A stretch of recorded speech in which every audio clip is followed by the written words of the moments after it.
جوړ په خیر سهار مو نیکمرغه د چای څښلو او کار ته د تګ وخت دی. کار ته تلم دا یوه انتهایی تاریخي موضوع می مخې ته راغله، غوښتل مې چې له تاسو سره یې شریکه کړم. هغه موضوع د اوسنیو اړیکو او د راروانې غونډې سره مخامخ تړاو لري، ځکه یې لازمي ګڼم چې تر تاسو یې ورسوم او ستاسو څخه مې هیله دا ده چې تاسو یې تر نورو ورسوئ. دا موضوع د ډیورنډ کرښې په بارډر بدلولو موضوع ده. د ډیورنډ کرښې ته رسما په لومړي ځل باندې په رسمي اسنادو کې د بارډر کلمه استعمالول یا د سرحد کلمه استعمالول د 2014 کال او 2012 کال په دوران کې د حمید کرزي د واکمنۍ پر مهال باندې ولسمشر حمید کرزي پر دې ټکي باندې لاسلیک وکړ. د دې لاسلیک داستان لږ زه په تاریخوار ډول باندې درته وایم. کرزي صاحب هم ژوندی دی، هیله ده دا خبرې تر ده پورې ورورسیږي او د هغه وخت تر هغه ټیمه پورې ورورسیږي چې پر بارډر منیجمنت باندې لاسلیک وکړ. نو که چېرته دوی پښیمانه کېږي د دې اسناد له ما سره موجود، یعنی هغه پاڼه له ما سره شته چې دوی پر دې باندې فیصله کړې ده. اصلا د 2011 کال په پای یعنی په وروستیو او د 2012 کال په پیل کې آصف زرداری چې هغه وخت د پاکستان ولسمشر و له حمید کرزي څخه په خورا دوستانه ماحول کې غوښتنه وکړه چې د افغانستان او پاکستان ترمنځ د ستراتیژیک پارټنرشپ یو اګریمنټ امضا شي. دې ته دوی د SPA نوم ورکړی و چې داسې یو اګریمنټ امضا شي چې په هغه کې به د کډوالو د ستونزو حل پټ وي، په هغه کې به د تجارت مسله وي، په هغه کې به د ترهګرۍ ضد مسلو ستونزې وي او د بارډر منیجمنت به وي. بیا وروسته له هغه داسې وشول چې دوی په غالب ګمان باندې د 26 سپټمبر د 2012 کال په اسلام آباد کې یوه غونډه وکړه. د افغانستان له لوري د بهرنیو چارو وزیر او حمید کرزي په خپله ګډون پکې وکړی او د پاکستان له لوري هم د دوی سیالان یعنی زرداری او پاکستانی د بهرنیو چارو وزیر په دې غونډه کې شامل ول. په همدغه غونډه کې پر دغه اګریمنټ باندې لاسلیک وشو چې په هغه کې د بارډر منیجمنت ټکی کارول شوی و. بارډر منیجمنت دا ټکی ډیر په غور در سره واوړي، یا د سرحد منیجمنت یعنی ډیورنډ نه ورته ویل شوی. بیا د دې غونډې اعلامیه دواړو حکومتونو پټه وساتله چې تر څو پورې خلک په خبر نشي. هممهاله د دغې اعلامیې د عملي کولو لپاره په انقره کې په غالب ګمان باندې 12 نومبر د 2012 کال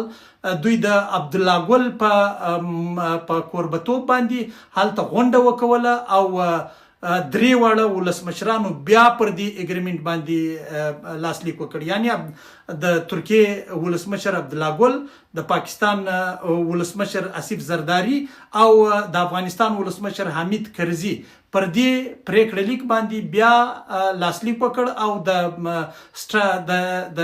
د ستراتیژیکو اړیکو یا د پارټنرشپ اګریمنټ چې ده یا د اوږدمهاله اړیکو دا اګریمنټ امضا کوي چې په هغه کې بارډر منیجمنت ډیر غټ لیکل شوي وو. تر هغه وروسته بیا هم پاکستان تسلي ونه کوله، د پاکستان تسلي نه کېدله. هغوی وویل چې دا اګریمنټ د ډیورنډ کرښه چې ده د انګریزانو ایستلې ده، راځي چې یوه غونډه په انګلستان کې وکړو. نو بیا دوی د ډیویډ کامرون چې د خپل وخت لومړی وزیر د بریتانیا د هغه په کوربتوب باندې په بریتانیا کې راغونډ شول. خو دا پلاوی چې 15 ورځنی سفر یې بریتانیا ته درلودی خورا لوی پلاوی و، خورا غټ پلاوی و د دواړو هیوادونو لخوا څخه چې په هغه کې د افغانستان له لوري د پارلمان استازي، د افغانستان له لوري د امنیت شورا رئیس، د بهرنیو چارو وزیر، د امنیتي سکتور ګڼ چارواکي او په خپله ولسمشر د دې پلاوي مشري کوله، یعنی ولسمشر حمید کرزي مشري کوله او ورسره جوخت عیني پلاوی د پاکستان له لوري هم راغلل او دوی په د بریتانیا د لومړي وزیر په رسمي کور چې چکرز ورته وایي په دې کې دغه غونډه وکړله او هلته یو دا ستراتیژیک اګریمنټ لاسلیک کړ. په ستراتیژیک اګریمنټ کې چې SPA ورته وایي د دې یوه عمده ماده چې په غټ او بولډ خط باندې لیکل شوې وه هغه بارډر منیجمنټ و. ما د هغه وخت د دې ټیم له یوه مطرح د خورا لوړې کچې له چارواکي سره ولیدل مازیګر د شپې د مایدې تر امضا کېدو وروسته هغه ماته دا مایده راښکاره کړه خو ماته یې کاپي نه راکوله ویل چې زه د دې حق نه لرم زه صرف تاته د ښکاره کولی شم په سبا باندې ما په رسنیو کې ولیکل چې د افغانستان د بریتانیا په وړاندې د بریتانیا په شاهدي دا ډول یو اګریمنټ لاسلیک کړ چې په هغه کې ډیورنټ کرښې ته رسما بارډر ویل شوي دي بارډر منیجمنټ ټکی کارول شوی دی زما اعتراض دا و چې اوکې که تاسو پر ډیورنټ کرښه باندې امنیت راوستل غواړئ یا چې هر منیجمنټ تاسو د ډیورنټ کرښې کوئ و دې ته د ډیورنټ منیجمنټ ټکی وکاروئ بیا مې د بیلابیلو رسنیو له استازو سره خبرې وکولې او دا موضوع موږ غټه کړه په رسنیو کې له دې څخه ډیر لوی شور جوړ شو کله چې شور جوړ شو اعلامیه دوی پټه کړه دواړو لورو د افغانستان حکومت پر ما باندې ډیر بد فشار واچاوه ډیرې بدې ټاپې را باندې ولګولې داسې ټاپې لکه نن چې پر ما باندې لګېږي یا چې نن خلک لګوي خو زه د یو افغان جرنالیست په صفت باندې زه د افغانستان د یو وګړي په صفت باندې د خپل وطن ملي ګټې د خپل وطن ملي ارزښت موجوده موقعیت دا ټوله لوی افغانستان کوچنی افغانستان ټوله ماته خورا ډیر مهم دي او د افغانستان د یوه فرد د ولس د یوه فرد ګټې زما دپاره ډیر مهم دي ځکه زه پر دې مسایلو باندې اکثر وخت ډیر حساس غږیږم نو کله چې دوی پر ما باندې ډیر زیات فشار واچاوه د فشار په پایله کې زه دې ته اړ شوم زه مجبور شوم د بریتانیا د حکومت څخه دغه اګریمنټ د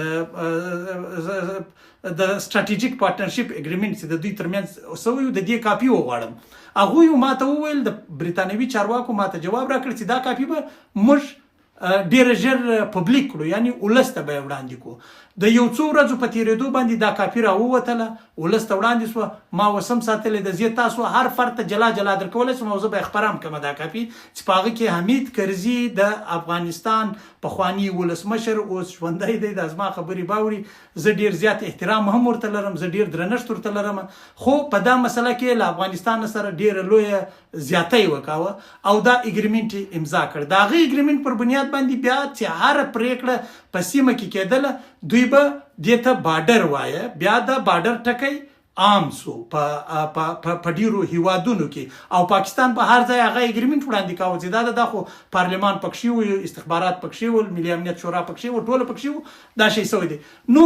دا شی امضا سو وروسته له هغه چې بریتانیا دا کاغذ راویستی بیا پر حمید کرزي باندې فشار چې کله دی وطن ته ولاړی ډیر زیات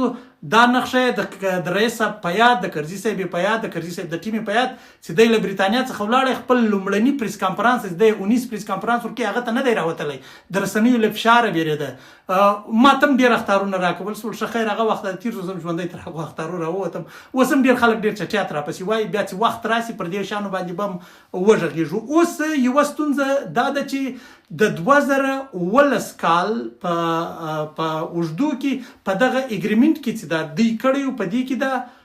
اغزن تار یادونه دوی مخامخ نه وکړي وروسته پاکستانی لوري پر دې باندې ګام واخیست او اغزن تار یې په ګډ کړ او په 2019 کال کې بیا د اغزن تار پر باب باندې له ولسمشر غني سره په جی ایچ کیو کې خبرې وکړې له ولسمشر غني سره په جی ایچ کیو کې خبرې وکړې پر دې باندې به بیا بل ورځ په تفصیل باندې وږغېږو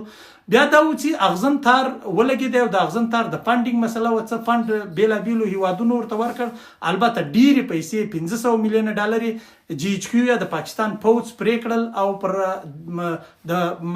ډیورنټ کرښه باندې اغزن تار ولګېدو نو اوس د قطر د دغې پیښې د دغه کاغذ څخه یا د دې اعلامیې څخه د سرحد ټکی ایستلی دی دا د قطریانو کور آباد او دا پر دې دلالت کوي چې د قطر او د طالبانو اړیکې ډېرې خوږې ډېرې پر ځای او ډېرې ژورې دي زه به پر دغه ډول مسایلو باندې وخت نا وخت راځم خو ستاسو څخه مې هیله دا ده چې دا ډول ویډیوګانې ډېرې شیر کړي تر خلکو یې ورسوئ شریک یې کړي چې خلک خبر شي له دې څخه زه د طالب ملاتړی نه یم که خلک دا وایي چې زه د طالب ملاتړی یم یوه خبره کلیرول غواړم